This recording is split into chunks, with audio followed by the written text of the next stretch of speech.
আজকের আয়োজনের সম্মানিত সভাপতি, উপস্থিত আপনাদের আমাদের যারা আসলে আলোচক এবং সহ-আলোচক, বিশেষত আপনাদের যিনি ভিসি, আমাদেরও যিনি ভিসি, ওনাকে অ্যাড্রেস করা আমার জন্য একটু মুশকিলের ব্যাপার। আমরা আলাদাভাবে যখন আসলে কথা বলি তখন ইয়া ভাই বলি, কিন্তু মঞ্চে যখন তিনি আছেন আনুষ্ঠানিকভাবে তখন উনি আসলে চট্টগ্রাম বিশ্ববিদ্যালয়ের ভিসি মহোদয় সাইমা এরকম। আর আপনারা যারা এখানে সামনে আছেন, যারা কথা শুনছেন, তারা তো এমনিতে আমার খুব শ্রদ্ধেয় এই কারণে যে আপনারা হচ্ছেন আবু সাঈদের জেনারেশন। বাংলাদেশে চট্টগ্রাম এর আগে পর্যন্ত আবু সাঈদের আসলে আত্মত্যাগের আগ পর্যন্ত চট্টগ্রাম অন্য একটা জায়গা, ইলাগন্ত্রের জায়গা, সূর্য সঙ্গীর জায়গা এইভাবে আমার কাছে ছিল, কিংবা আসলে কালুরঘাট স্বাধীনতার আসলে এক ধরনের ঘোষণার জায়গা। তো তারপরে এবার বাংলাদেশে আমার কাছে মনে হয় যে আমরা অনেক দিন পর্যন্ত এরপরের যে ভয়ের ভেতরে ছিলাম সেই ভয় ভাঙানোর ক্ষেত্রে আপনাদেরকে এই বাংলাদেশকে নতুন করে আসলে রিক্লেম করার ক্ষেত্রে আবু সাঈদরা যেই ধরনের আসলে দৃষ্টান্ত আসলে বাংলাদেশে স্থাপন করেছে, এবং আপনারা যারা তার বন্ধু, আপনারা যারা তার সমবয়সী, আপনারা যারা তার লড়াইয়ের সঙ্গী, তখন সবার প্রতি সম্মান, এবং আবু সাঈদের প্রতি এবং আবু সাঈদের মতো শহীদদের প্রতি, এবং যারা আহত হয়ে এখনও হাসপাতালে আছেন, যারা আসলে এখনও কষ্ট করছেন, তাদের সবার প্রতি শ্রদ্ধা জানিয়ে খুব সংক্ষেপেই আমি আমার বিষয়গুলি একটু উত্থাপন করার চেষ্টা করব। যদিও হিয়া ভাই খুব করে বলছেন যে আসলে যেন একটু ওনার পাঠও আমি বলি, আসলে এটা হয় না।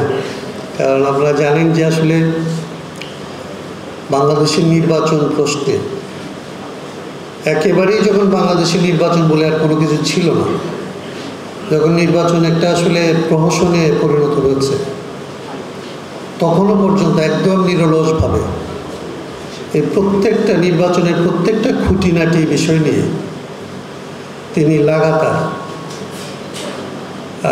পরিশ্রম করে গেছেন, এবং এগুলির ত্রুটি বিচ্যুতির কারণগুলি চিহ্নিত করেছেন। কেবলমাত্র ত্রুটি বিচ্যুতি চিহ্নিত করেছেন, বিষয়টি এরকম নয় যে এটার আসলে বিকল্প কি হতে পারে, কিভাবে আসলে বাংলাদেশে একটা সুষ্ঠু নির্বাচন করা সম্ভব, এবং সুষ্ঠু নির্বাচন করার জন্য আমাদের কি কি করা দরকার, সেই জায়গাগুলিতে সবসময় উনি দিক নির্দেশনামূলক লেখালেখিটা অব্যাহত রেখেছিলেন। ওনার সাথে আমি তুলনা করছি না, কিন্তু আরেকজনের নামই কেবলমাত্র বাংলাদেশে এই নির্বাচন প্রশ্নে আলাপ করা যাবে, সেটা হচ্ছে বদিউল আলম মজুমদার। তিনিও তার মতো করে একটা প্রতিষ্ঠান থেকে প্রধানত নির্বাচনকে ফোকাসে রেখে কাজ করেছেন। তো হিয়া ভাইয়ের কথা শোনার একটা ধরেন আমার আগ্রহ আছে। উনি যতই আসলে পাশ কাটাতে চাক নির্বাচন নিয়ে, ওনাকেই আসলে মৌলিক কথাগুলি বলতে হবে, এবং সেটা আমি শুনবো, আপনারা শুনবেন, এবং পরবর্তীতে আমরা এগুলি আগের জায়গা থেকে যেটা পার্থক্য হচ্ছে যে আগে এগুলি বাস্তবায়ন করার মতো কোনো ব্যবস্থা ছিল না। এখন আপনারা যেহেতু আছেন, আপনারা যদি এগুলি চান, আপনারা যদি ওনার কথাগুলো অনুধাবন করেন এবং এটা যদি বাস্তবায়ন করতে চান, তাহলে বাংলাদেশে এইটা বাস্তবায়ন করা সম্ভব। এবং আমি যেটা বলছিলাম যে নির্বাচনের পরিবর্তনের জায়গাটা চট্টগ্রাম বিশ্ববিদ্যালয়ে যেহেতু ইয়া স্যার আছেন, ওনাকে নিয়ে আপনারা আসলে এটা বাস্তবায়ন করার জন্য উদ্যোগ নিতে পারেন। সেই ঐতিহাসিক দায়িত্ব আপনাদের উপর পড়েছে, এবং সেটা আপনারা কাজ করবেন এই আশাবাদ রেখে আমি সংবিধান বিষয়ে এবং নির্বাচনকে প্রাসঙ্গিকভাবে কিছুটা টাচ করে আলাপ করব।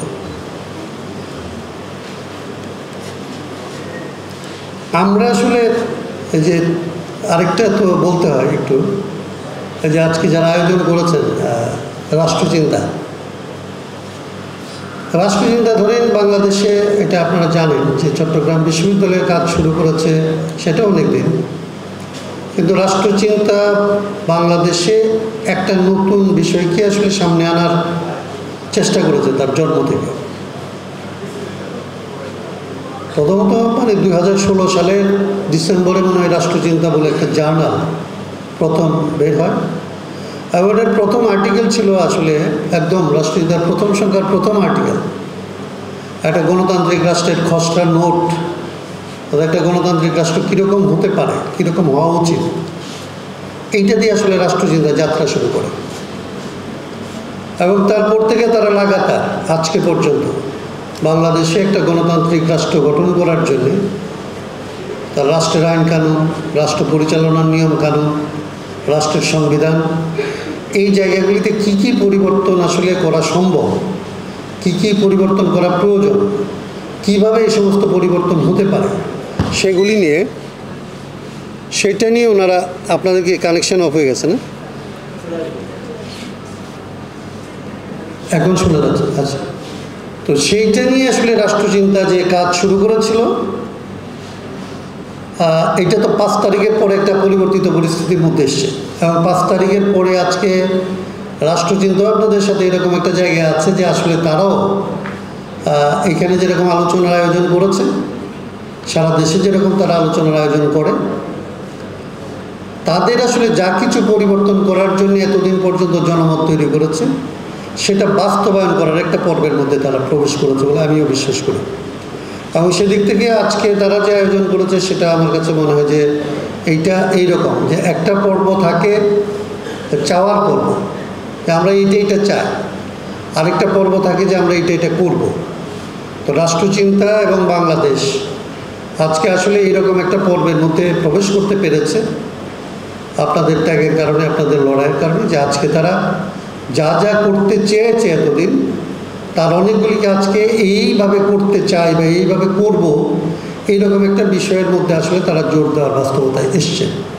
তো তারা তাদের এই অনুষ্ঠানে আমাদেরকে আসলে কথা বলার সুযোগ দিয়েছে, কিংবা আমরা কথা বলার জন্য আসতে পেরেছি, সেদিক থেকে রাষ্ট্রচিন্তাকে ধন্যবাদ জানাতে চাই।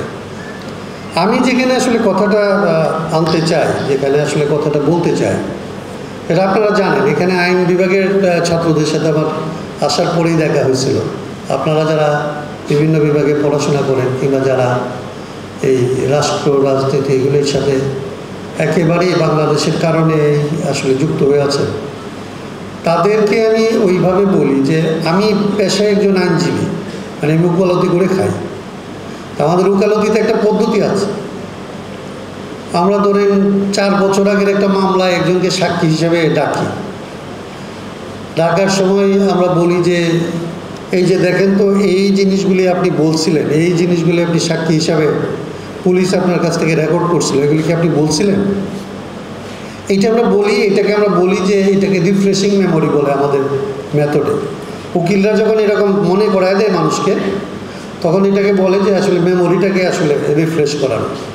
তো আজকে আপনারা যেহেতু এইখানকার রাজনীতির সাথে যুক্ত, এখানকার বিভিন্ন বিভাগের সাথে যুক্ত, তাদের অনেক জানা কথা, কিন্তু একটা আলোচনার কারণে আপনাদের সাথে হয়তো আমি সংক্ষেপে একটু রিফ্রেশিংয়ের মতো করব, সেই সুযোগটা আমি নিব। তো সেখান থেকে শুরু করি। আমরা আজকে যে সংবিধানটা সংস্কারের কথা বলছি, কিংবা যে নির্বাচনকে নিয়ে কথা বলছি, এই জিনিসটা আসলে আমাদের এখানে ব্রিটিশদের দিয়ে শুরু হয়েছিল। ব্রিটিশরা, ধরেন আপনারা জানেন যে এখানে যে ব্রিটিশদের যে কোম্পানি আসলে আমাদের 1757 পর্বেই যদি ধরি, যারা 1757-তে আসলে এই এলাকার ক্ষমতা নিল, তারা এসেছিল একদমই ব্যবসা করার জন্য। এবং তখন আসলে ইউরোপের যত দেশ আছে যাদের আসলে বাণিজ্য করার মতো সামর্থ্য আছে, তারা প্রত্যেকে প্রায় একটা করে ইস্ট ইন্ডিয়া কোম্পানি বানিয়েছিল। মানে আপনার ব্রিটিশদের ইস্ট ইন্ডিয়া কোম্পানি ছিল, ডাচদের ছিল, ফ্রান্সদের ছিল, মানে এইরকম অন্তত 5টা-6টা ইস্ট ইন্ডিয়া কোম্পানি ছিল 1600 সালের দিকে। তারা প্রত্যেকে ইন্ডিয়ার এই ইস্ট পার্টটা, এই পার্টটার মধ্যে বাণিজ্য করতে চাচ্ছিলেন। তার কারণ হচ্ছে তখন এই অঞ্চলটা ইউরোপীয়দের চোখে খুব সমৃদ্ধ অঞ্চল হিসেবে পরিগণিত ছিল এবং চিহ্নিত ছিল। এবং এই যে আপনাদের সমুদ্র, এটার নাম যে বঙ্গোপসাগর, এটা যে বে অফ বেঙ্গল, এটা ছিল বে অফ মায়ানমার না, কেউ এটা যে বে অফ ইন্ডিয়া না। এটার কারণ হচ্ছে যে বঙ্গ তখন আসলে দুনিয়াতে অনেক বেশি গুরুত্বপূর্ণ জায়গায় ছিল। এবং এই যে উপমহাদেশের বাণিজ্যের জন্য এই উপসমুদ্রটা তাদের কাছে খুব লোভনীয় এবং খুব প্রয়োজনীয় জায়গা ছিল। তার মানে এইরকম একটা জায়গায় বাণিজ্য করতে আসার জন্য ইউরোপের বিভিন্ন দেশ থেকে যারা কোম্পানি তৈরি করেছিলেন, তাদের একটা হচ্ছে ইস্ট ইন্ডিয়া কোম্পানি, যারা আসলে এখানে এসে বাণিজ্যের মধ্যে চলতে চলতে ক্রমাগত কিছুদিন পরে তারা বুঝতে পারে যে এইখানে বাণিজ্য করার চাইতে আসলে খাজনা আদায় করা অনেক বেশি লাভজনক বিষয়। এবং তারা আসলে 1757-তে একটা চক্রান্তের ভেতর দিয়ে ক্লাইভের মাধ্যমে চক্রান্তের ভেতর দিয়ে এইখানে এক ধরনের নিয়ন্ত্রক হয়ে ওঠার পরে আপনারা দেখবেন যে তারা আসলে দিল্লির যে সম্রাট এবং এখানকার যে নবাব, মানে 57-র পরে আপনারা জানেন যে মীর জাফর এখানে নবাব হিসেবে আসছিল। সরাসরি তো সিরাজের পতনের পরেই ইস্ট ইন্ডিয়া কোম্পানি নিজে ক্ষমতা নেয় নাই, ক্ষমতাটাই বসানো হয়েছিল মীর জাফরকে।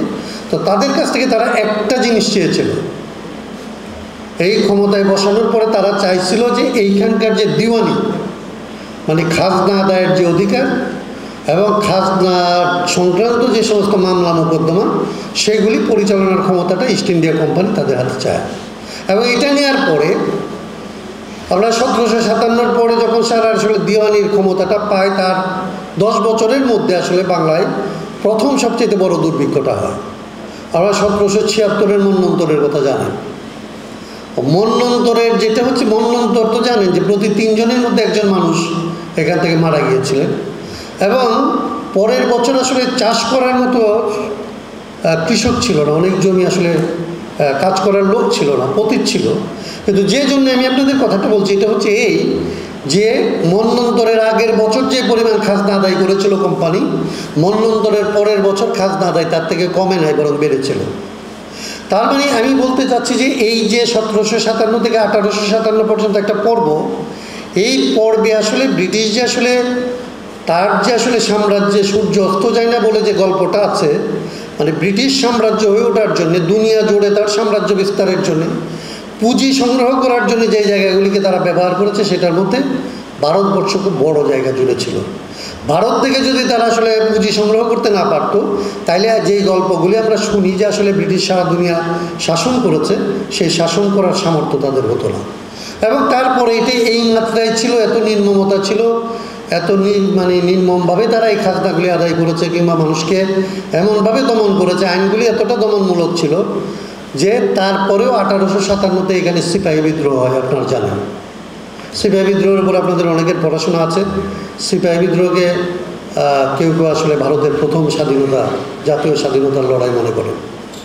তা 1857-র পরে যেটা ঘটে, ইস্ট ইন্ডিয়া কোম্পানি যে আসলে ভারতের জনগণের উপরে একটা নির্মম অত্যাচার করছে, এবং এরকমের অত্যাচারের বিরুদ্ধে যখন আসলে সৈনিকদের ভেতর থেকে আসলে প্রতিবাদ হচ্ছে, আপনারা তো জানেন ওই সময়ের সৈনিকদের কম্পোজিশনটা জানেন তো, যে ধরেন এখানে তখন 20 কোটি মানুষ। মার্কসের একটা লেখা আছে ভারতবর্ষের, খুব ছোট লেখা, সেখানে উনি বলছেন যে ভারতের 20 কোটি মানুষকে শাসন করছে হচ্ছে, শাসন করার জন্য ইস্ট ইন্ডিয়া কোম্পানি তখন নাই। এটা দুইটা কথা বলিনি, যে 1858-তে এটা কোম্পানির কাছ থেকে শাসনভার ইংল্যান্ডের পার্লামেন্ট প্রথম নেয়।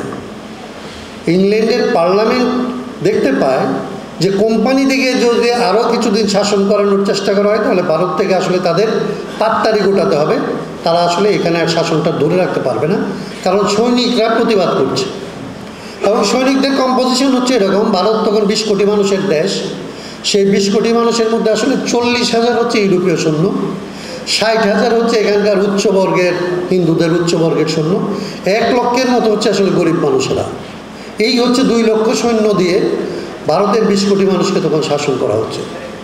তো সেই যে শাসন কাঠামো, সেই শাসন কাঠামোটা হচ্ছে তখনকার ধরেন আপনি এই 1858-তে একদম আনুষ্ঠানিকভাবে একটা ঘোষণা দিয়ে ইংল্যান্ড ধরেন একটা শাসন কাঠামোর মধ্যে বাংলাদেশকে ঢুকানো হলো।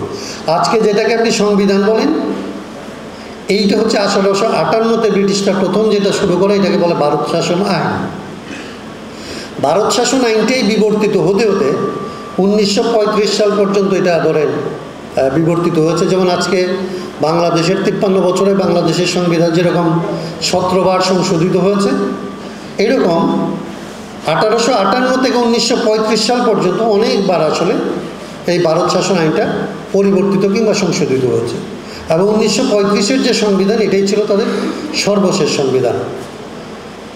যেটার জন্য কথাটা বলছি এটা হচ্ছে দুইটা তিনটা বিষয় এখানে খুব গুরুত্বপূর্ণ।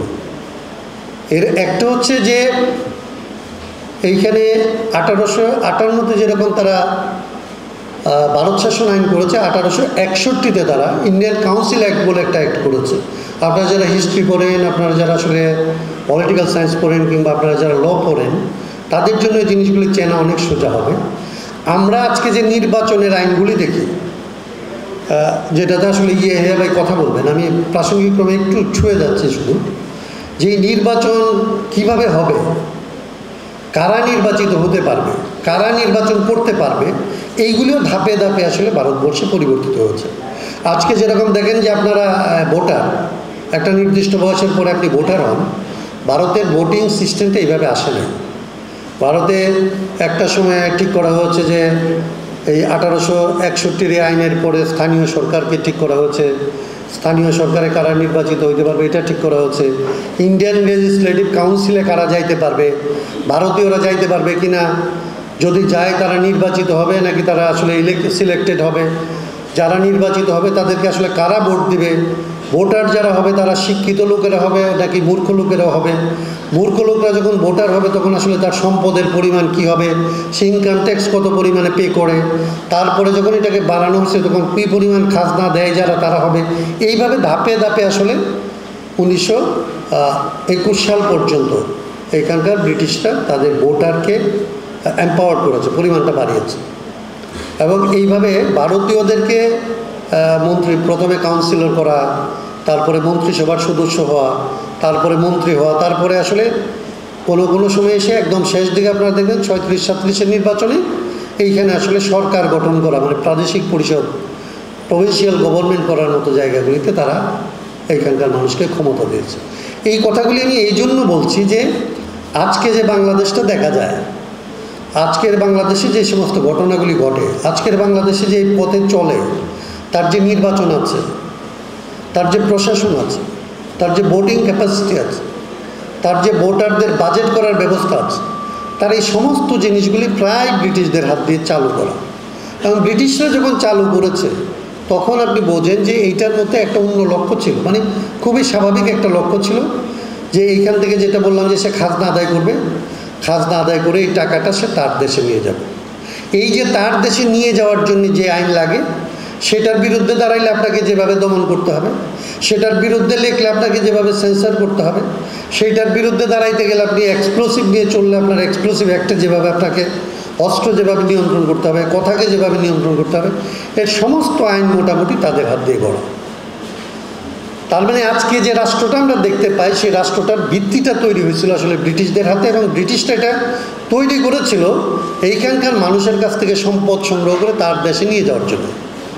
47-এর পট পরিবর্তনের পরে এইখানে দুইটা দেশে, বাংলাদেশ আর ভারত এবং পাকিস্তান বিভক্ত হয়। কিন্তু ভারত এবং পাকিস্তান বিভক্ত হওয়ার আগে যেটা আমি বলছিলাম, যে আরেকটা কথা বলি, যে ভারতবর্ষকে তখন যে তারা আসলে পরিচালনা করত, সেটাকে 3টা প্রেসিডেন্সি বলতো। তাদের যে এলাকাগুলি, এক একটা এলাকাকে তারা এক একটা প্রেসিডেন্সি বলতো। এবং যে কারণে আমি বলছিলাম যে বাংলা হচ্ছে তাদের প্রধানতম শোষণ ক্ষেত্র ছিল, সেই জন্য বাংলার প্রেসিডেন্সিটাই ছিল বড়।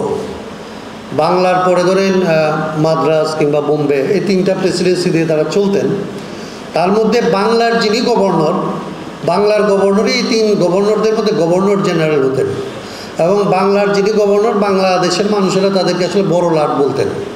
এবং সংবিধানে আসলে সমস্ত ক্ষমতাটা, ভারতের ক্ষমতাটা আসলে চর্চা করবেন হচ্ছে বড় লাট। এইভাবেই 35 সাল পর্যন্ত তাদের যদি সংবিধান আপনি দেখেন, তাহলে দেখবেন যে সংবিধানের সমস্ত ক্ষমতা একজনের কাছে কেন্দ্রীভূত করা হয়েছে, এটা হচ্ছে গভর্নর জেনারেল কিংবা বড় লাট।